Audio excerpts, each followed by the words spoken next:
And I remember when I was applying to drama school way back when, and I thought I had everything sorted out. I had everything under control, I had my audition material, I knew what schools I was going to apply for, everything was sorted. So then I log on to good old UCAS, or I go directly to the school's website and I start the application process, only to be confronted with this massive blank box, and above it, it says personal statement. And I stare at this empty box and I draw a complete blank on what I'm supposed to be writing in it. And this is by far the trickiest part of the whole application process for me. Does this sound familiar? Well, you're in luck, because in this video I'm going to cover all of the do's and don'ts of what you should and should not be including in your personal statement when you're applying to drama school. And hopefully this is going to spark some inspiration for you, so you know exactly what you should be writing, and then you can just get on with what's actually important, the audition. Now, for those of you who are brand new here,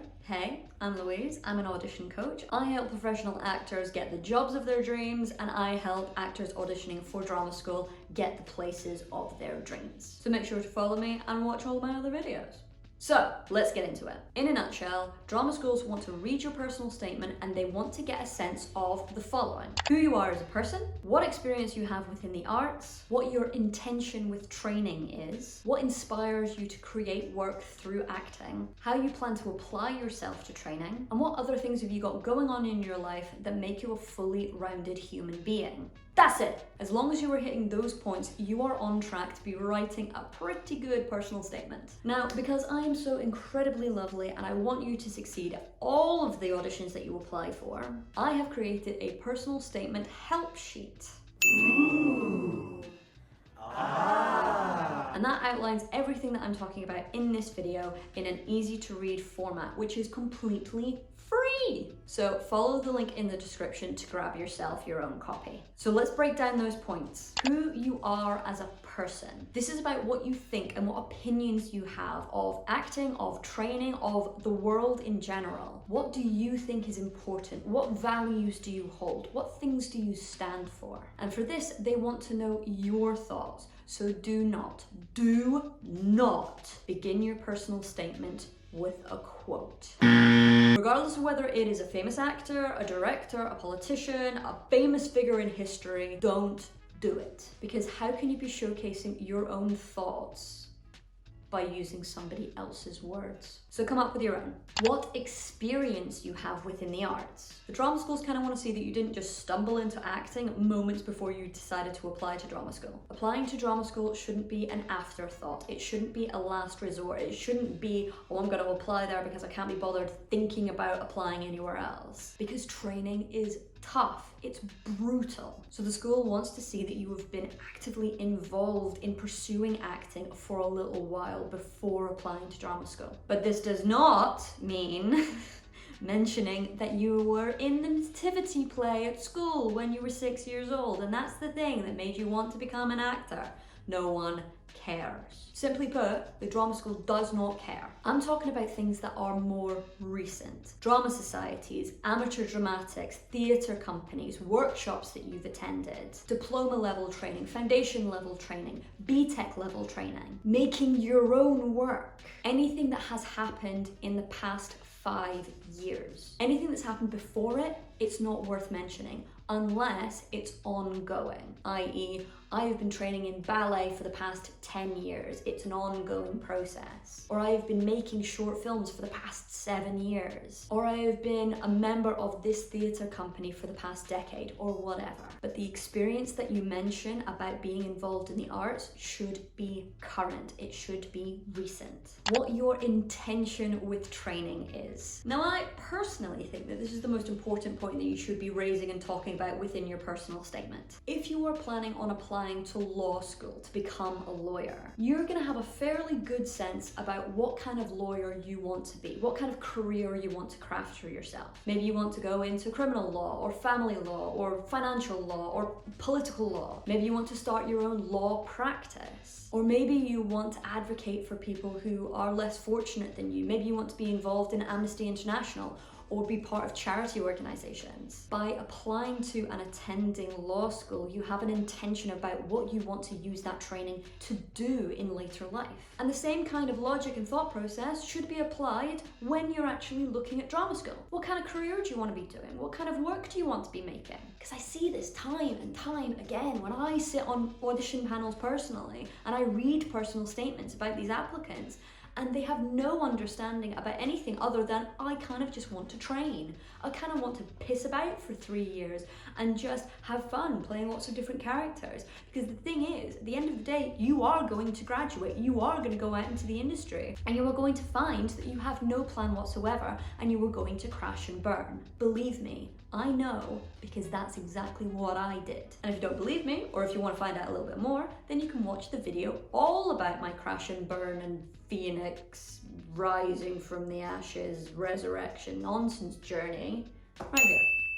So don't be like me. Actually have some kind of forethought about what you want to use your training to do. What kind of work do you want to be making? What statement do you want to be making creatively on the industry, on the world? It's kind of like your 5-year plan, but with acting. What inspires you to create work through acting? Now here is when you can mention plays that you've seen recently, films that really inspire you, playwrights, directors, artwork, music, all of the things that are around you as stimulus that inspire you to want to create work. Drama schools want big thinkers. They want people who are enthusiastic and like to get spurred on and sparked up by things. Because it's not enough to write down that you were the lead in the school play and you got a massive buzz from being on stage, and that is the thing that makes you want to be an actor. It's simply not enough.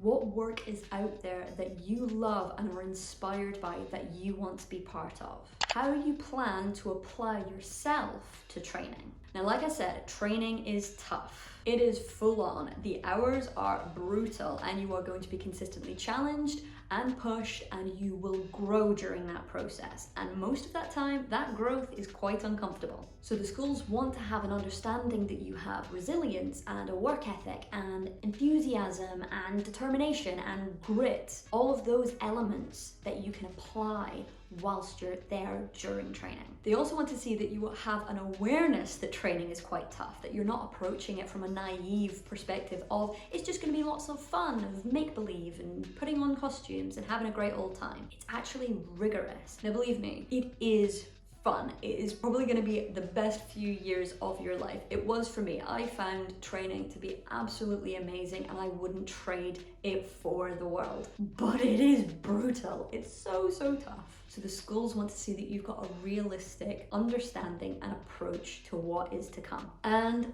finally, what other things have you got going on in your life that make you a fully rounded human being? Now here we go. Acting is not the be-all and end-all of life. Shock horror, shock horror.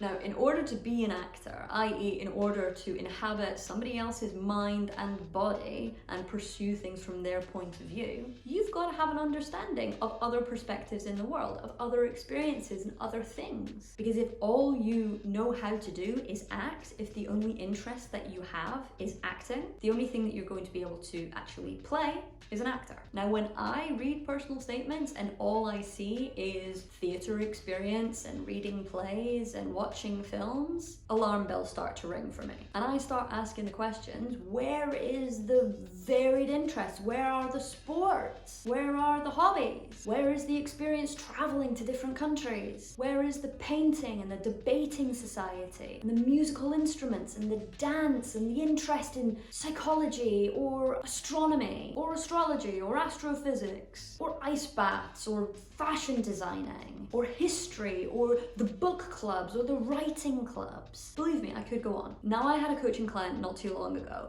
and when I asked him that question, he kind of sheepishly responded with, do you know what, I actually really like putting outfits together for myself and for friends. I just love the idea of combining different pieces, different materials, different colors and accessories and applying them to particular events or days and how that kind of tells a story about who you are as a person. And I thought that was absolutely amazing. It's good to have interests outside of acting. We don't start thinking, oh, you're not very dedicated to acting if you have other hobbies or other interests. It actually makes you so much more of a fully rounded human being. It shows that you are curious and passionate and thirsty about figuring things out in the world. And also, when it comes to physical interests like sports, it shows that you have stamina and grit to pursue a goal. And that is a big win. So there you go. They are my do's and don'ts of what you should be and shouldn't be including in your personal statement when you're applying to drama school.